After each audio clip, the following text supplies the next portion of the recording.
जी news ने ही जो AI exit poll दिखाया था उसी के आंकड़े इस समय सबसे करीब नजर आ रहे हैं। और स्टूडियो में मेरे साथ शशांक मौजूद हैं। शशांक, आपका आंकड़ा ही इस समय सबसे सही आंकड़ा नजर आ रहा है, लेकिन सवाल सबके मन में यही होगा कि आखिर आपने इसको इतनी नजदीकी से कैसे प्रिडिक्ट किया? जो सेंटिमेंट एनालिसिस की आप बात कर रहे हैं उसका प्रोसीजर जरा बताइए, कैसे ये आंकड़ा आपने निकाला?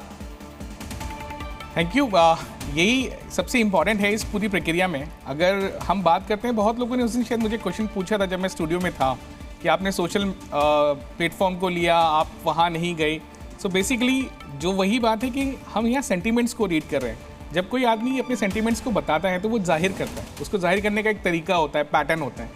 और जब उन सेंटीमेंट्स को हम मैक्रो इंडिकेटर्स के साथ क्लब करके एक रिजल्ट देते हैं तो वो रिजल्ट ऑलमोस्ट सटीक होता है। अगर आप भारत की बात करेंगे तो मोर देन आई थिंक 46 और 47 मिलियन जो लोग हैं वो सोशल मीडिया यूजर्स हैं। हमारा जो डेटा है वो 18 साल से ऊपर के लोगों का डेटा है, जो कि बहुत 18 साल से, और सबसे ज्यादा जो रेस्पोंडेंट थे इसमें 18 से लेकर के और 40 साल के लोग थे, जो कि मुझे याद है कि जब शशांक बैठे थे हमारे स्टूडियो में और एआई एग्जिट पोल जी न्यूज ने दिखाया था, तब कई एक्सपर्ट जो पैनलिस्ट यहाँ आए थे उन्होंने भी सवाल पूछा था शशांक जी से कि आखिर आपने ये कैसे कर लिया, उसमें से कितने वोटर हैं, कैसे आप ये आंकड़ा निकाल रहे हैं। लेकिन इस जनादेश के साथ साथ जनता ने भी कहा है, और जनता की कई प्रतिक्रिया आपके पास है चंदन जी। जनता के साथ साथ जो नेतागण हैं, जो कि अब हम ये मान रहे हैं कि हमारा जो एआई एग्जिट पोल था वो सटीक निकला है। क्या कुछ उन्होंने कहा है, किस तरह से बधाई दी है जीनिया को और जी न्यूज को, आपको सुनाते हैं।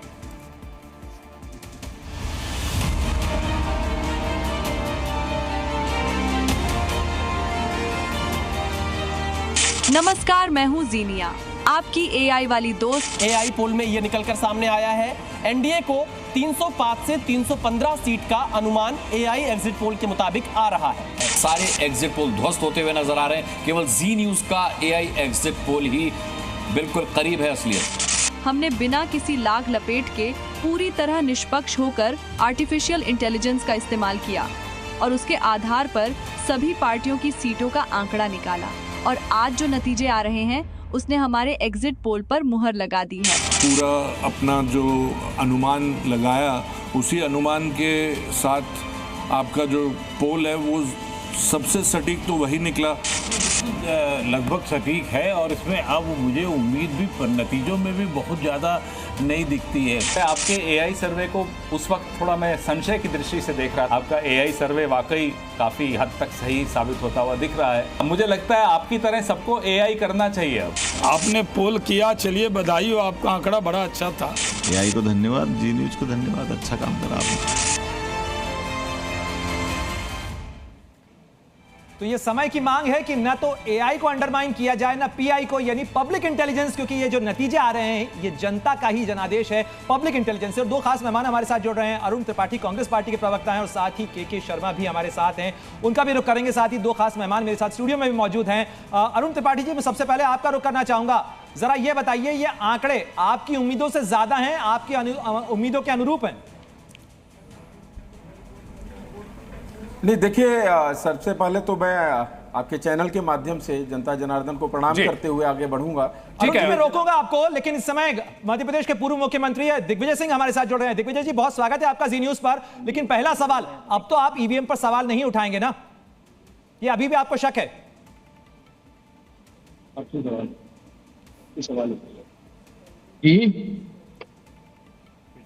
सर, हमें सुन पा रहे हैं दिग्विजय जी?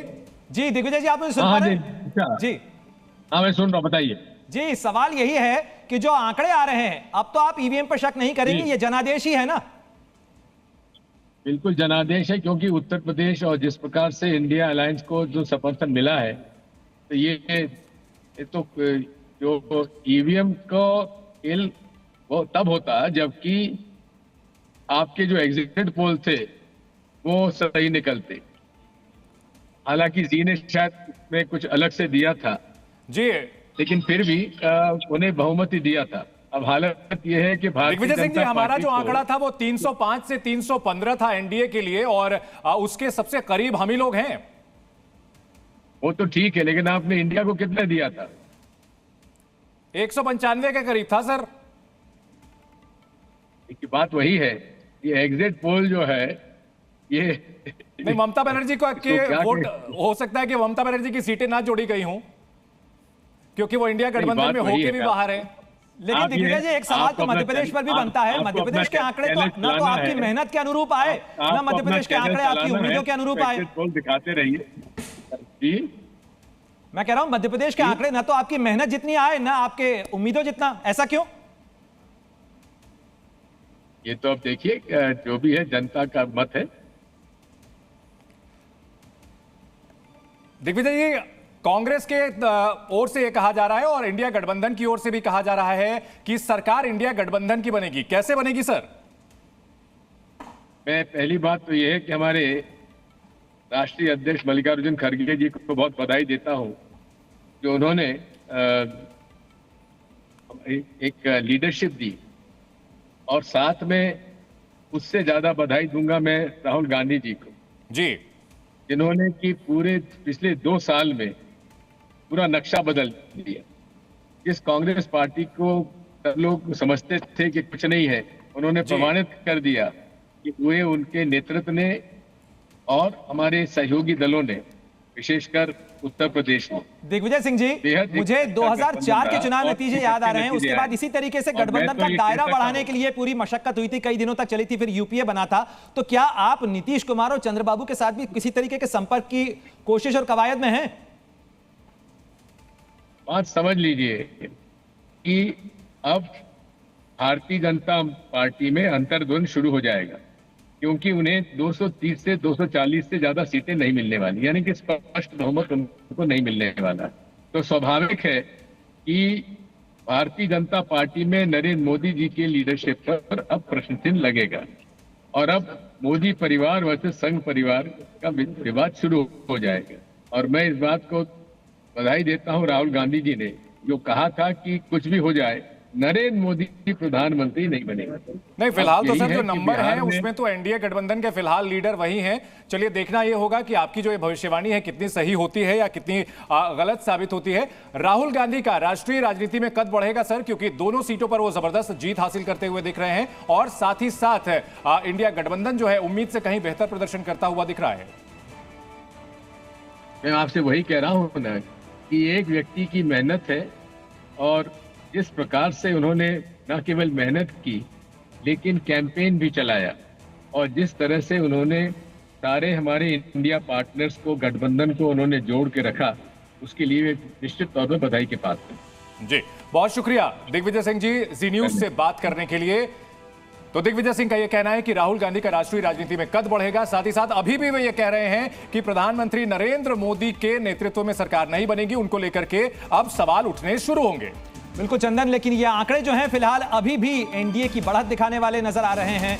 और इस समय की बड़ी खबर आपको बता दें, जेडीयू नेता केसी त्यागी का बड़ा बयान सामने आया है, जिसमें उन्होंने कहा है कि नीतीश कुमार एनडीए में ही रहेंगे, यानी हम जेडीयू जो है वो एनडीए का ही हिस्सा रहेगा, क्योंकि ये प्रीपोल अलायंस है, हम एनडीए में बने रहेंगे। केसी त्यागी का ये बयान ऐसे समय में आया है जब कांग्रेस की तरफ से ये फिलर्स दिए जा रहे हैं। क्या कुछ केसी त्यागी ने कहा, सुनिए जरा। श्री नीतीश कुमार जी कल प्रधानमंत्री से मिलकर के पटना लौटे हैं। हम अपने पुराने स्टैंड पर कायम हैं। हम जनता दल यूनाइटेड नीतीश कुमार जी के नेतृत्व में पुनः एक बार एनडीए में अपनी आस्था का इजहार करता है और हम एनडीए में ही बने रहेंगे। और बीजेपी नेता के शर्मा साहब भी हमारे साथ जुड़े हुए हैं और तमाम दूसरे नेता भी हमारे साथ जुड़ रहे हैं। आशुतोष वर्मा समाजवादी पार्टी के नेता हमारे साथ बने हुए हैं। आशुतोष जी, आप लोगों की टिकट बंटवारे की स्ट्रैटेजी काम आई है और कहीं ना कहीं जिस तरह से बार बार उम्मीदवार आप लोगों ने बदले, वो स्ट्रैटेजी कामयाब नजर आई है? नहीं, देखिए, बार बार उम्मीदवार नहीं बदले, हमने विनेबिलिटी एक बड़ा फैक्टर रखा था। और जिस प्रकार से माननीय अखिलेश यादव ने पीडीए का गठबंधन करके लोग कुछ भी करते रहे, हमने अपनी स्ट्रेटजी पीडीए बना के रखी थी। और हम जान रहे थे इस देश का बहुसंख्यक समाज आज अपने आप को हताशा उसको महसूस हो रही है। 10 साल में जिस प्रकार से उसको खाली टीवी और प्रिंट मीडिया और इलेक्ट्रॉनिक मीडिया में सिर्फ दिखाया जाता है और वोट के समय इस्तेमाल किया जाता है, इसके अलावा उसके अधिकारों का हनन हो रहा था। उनकी लड़ाई लड़ने के लिए अखिलेश यादव ने फ्रंट फुट पर लड़ाई लड़ी और सबने उनका साथ दिया। एक बार फिर से इस देश ने बताया है कि नफरत की आग में झोंकने की कोशिश जो भी करेगा उसका सफाया होगा। और आप ये मान के चलिए कि शाम तक होते होते इंडिया गठबंधन इस देश में नई सरकार बनाने जा रही है। सफाया यहाँ बहन मायावती की पार्टी का हुआ है आशुतोष जी कि उनको जो है 12% जो वोट पहले मिले हुए थे उसके मुकाबले 2% पर रह गई और वहां उनका जो वोटर था वो आपके साथ अलाइन हो गया। और बीएसपी के प्रणय यहाँ ये भी ध्यान रखना जरूरी है कि बीएसपी ने जहां जहां वोट कटवा उतारे थे अपने वोट उम्मीदवार, वो कोई भी ज्यादा सीटें हासिल नहीं कर पाया, वोट हासिल नहीं कर पाया। बिल्कुल, और ये तो स्ट्रेटेजी है फेल हुई है। लेकिन अरुण त्रिपाठी जी जरा ये भी बताइएगा, मध्य प्रदेश के चुनाव में आपने समाजवादी पार्टी को साथ नहीं लिया था, नुकसान हुआ, और लोकसभा चुनाव में आपने उस गलती को सुधारा, तो देखिए परिणाम आपके सामने है। यानी गठबंधन में साथ रहना जरूरी है।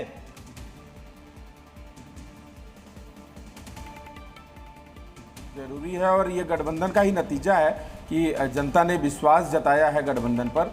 और जो अभी आंकड़े देख रहे हैं ये आंकड़े बढ़ेंगे। हमारे साथी समाजवादी पार्टी के प्रवक्ता भी ये बात बता रहे हैं और हम निश्चित तौर पे शाम तक ये तय हो जाएगा कि इंडिया गठबंधन सरकार बनाने जा रही है। देखिए एक चीज़ मैं आपको बता दूं, एग्जिट पोल पे काफ़ी दिनों से चर्चा हो रही थी और आपने अपने एग्जिट पोल को दिखाया। राहुल गांधी जी से बड़ा एग्जिट पोल तो इस देश में कोई नहीं दे सकता, जो इस देश को एक छोर से दूसरे छोर तक और दूसरे छोर से चौथे छोर तक नाप दिया अपने कदमों से।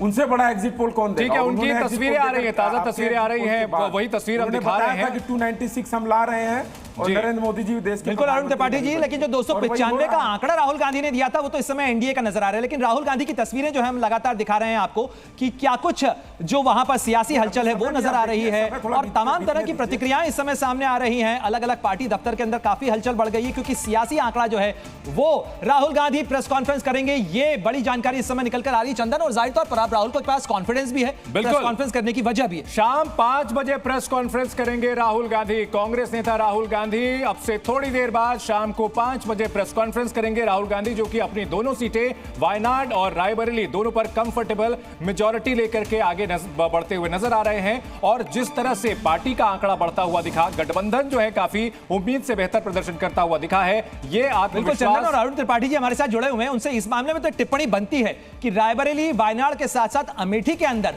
किशन लाल शर्मा को उतारकर स्मृति ईरानी को पटखनी देने जैसा जो बड़ा काम है वो कांग्रेस का एक बड़ा कहा जा सकता है ट्रम्प कार्ड हुआ आपका।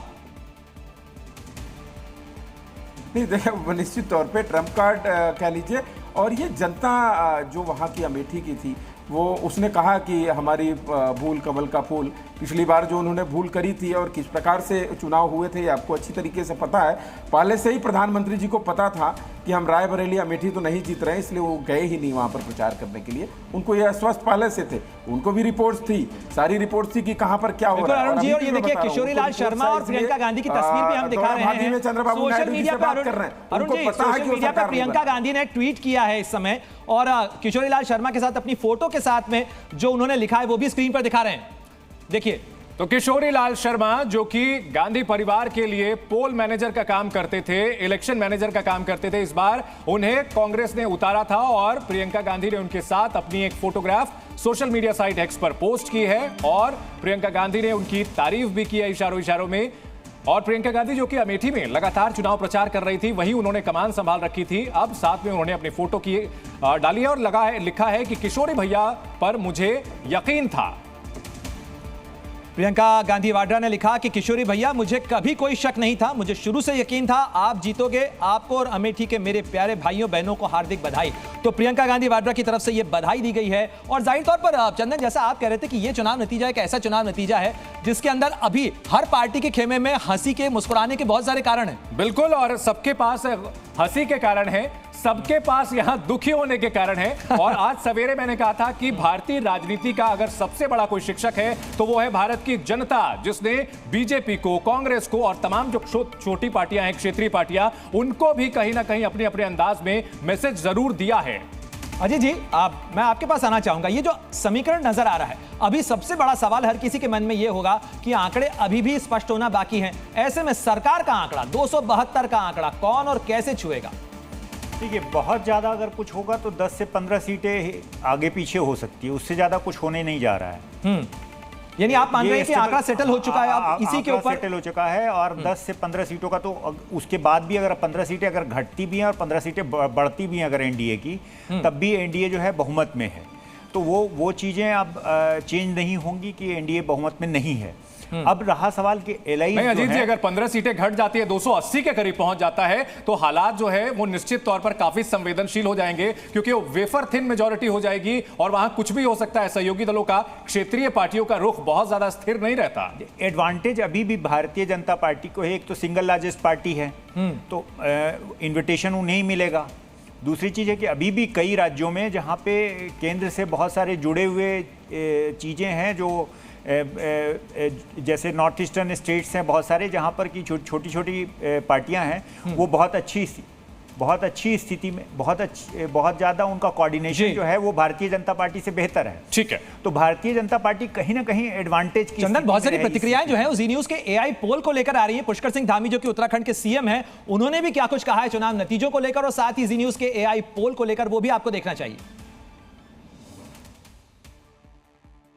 उत्तराखंड में भाजपा ने 5 सीटों पर बड़ी जीत दर्ज की है। देश में एनडीए की सरकार तीसरी बार बनने जा रही है। मेरे साथ प्रदेश के मुख्यमंत्री पुष्कर सिंह धामी जी हैं।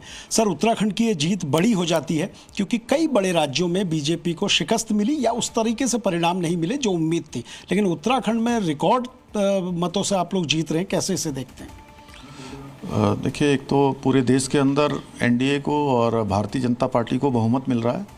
ये साफ हो गया है, बिल्कुल स्पष्ट बहुमत की सरकार बन रही है। माननीय प्रधानमंत्री मोदी जी के नेतृत्व में ये गठबंधन चुनाव में गया था और देश की जनता ने बहुमत दिया है। 10 सालों में जो देश के अंदर काम हुए हैं, गरीबों के लिए, नौजवानों के लिए, मातृशक्ति के लिए और किसानों के लिए एक मजबूत और स्थिर सरकार देश को 10 सालों में मिली है। देश की जनता उस काम को रुकने नहीं देगी, इसीलिए उन्होंने बहुमत दिया है। आगे फिर से सरकार बनेगी और तेज़ गति से देश आगे बढ़ेगा। उत्तराखंड देवभूमि से आदरणीय प्रधानमंत्री मोदी जी का बहुत लगाव है, उनके हृदय में उत्तराखंड बसता है, इसलिए मैं देवभूमि उत्तराखंड के सभी मतदाताओं का, सभी हमारे देवतुल्य जनता का मैं दिल से आभार व्यक्त करता हूं कि उन्होंने मोदी जी का जिस प्रकार से प्रेम है, उसी प्रकार का प्रेम देवभूमि की जनता ने भी दर्शाया है और 5 सीटें यहाँ से जिताकर भारतीय जनता पार्टी को दी हैं।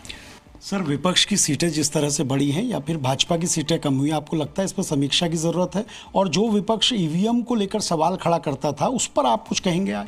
देखिए, चूँकि विपक्ष ने बहुत लंबी लंबी बातें की थी, उसके अनुरूप उनको परिणाम नहीं मिले। हाँ, ये बात ज़रूर है कि हर बार चुनावों के बाद ईवीएम की हाईतौबा मचाने वाला हमारा विपक्ष, हमारे विपक्ष प्रतिपक्ष के साथी इस बार मौन हैं और गायब भी हैं। सर, एक आखिरी सवाल। तमाम सर्वे एजेंसीज ने सर्वे दिए थे, लेकिन जी न्यूज़ ने एआई का एक सर्वे दिया था जिसमें तमाम लोगों से सोशल मीडिया प्लेटफॉर्म पे सारा डेटा कलेक्ट करके ये बताया था कि लगभग 310 के करीब एनडीए पहुंच सकता है और उसी ओर ये रिजल्ट आ रहे हैं। तो आपको लगता है कि इस तरह के सर्वे भी अब कंसिडर करने की ज़रूरत पड़ेगी? देखिए, सभी चीज़ों का अपना अलग अलग महत्व है। कुछ सर्वे समय के साथ साथ बदलते भी हैं और देशकाल परिस्थिति के अनुरूप उनमें ऊपर नीचे होती रहती है, लेकिन कुल मिलाकर सभी में ये आया था कि एनडीए और भाजपा की पूर्ण बहुमत की सरकार बनेगी, तो पूर्ण बहुमत की सरकार बनने जा रही है।